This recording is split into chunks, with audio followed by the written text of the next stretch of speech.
Jemedari Said Kazumari, mchambuzi wa soka hapa nchini, ana matumaini makubwa na klabu ya Simba kuja kufanya maajabu mara baada ya kuanza vibaya katika mchezo wao wa kwanza wa fainali kombe la shirikisho barani Afrika kwa kukubali kichapo cha magoli 2-0. Yeye akidai kwamba magoli hayo ya Simba ni ya kujifunga wao wenyewe, lakini wana advantage kubwa ya kufanya maajabu katika uwanja wa nyumbani, iwe Benjamin Mkapa iwe New Amani. Simba lazima achukue ubingwa, kwa mujibu wa nukuu ya Jemedari mara baada ya mchezo kutamatika. Yeye ameweza kuandika, kwa Mkapa inawezekana, libaki Tanzania.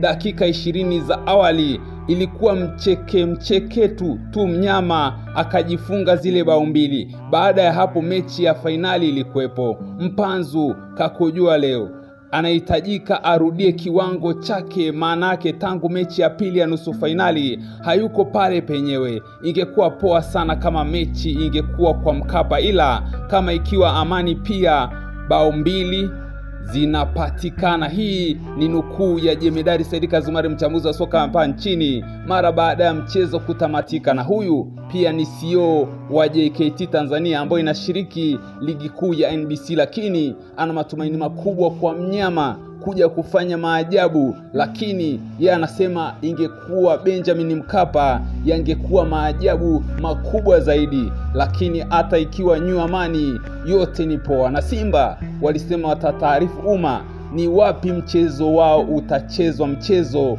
wa pili wa fainali kombe la shirikisho barani Afrika. Na Simba walishaanza kuuza tiketi zao mapema Benjamin Mkapa, na baadhi ya maeneo yalikuwa ni sold out, tofauti na New Amani ambayo inaweza kubeba mashabiki 15,000. Je, una mtazamo gani katika hili? Acha comment yako na subscribe kwa taarifa nyingi zaidi.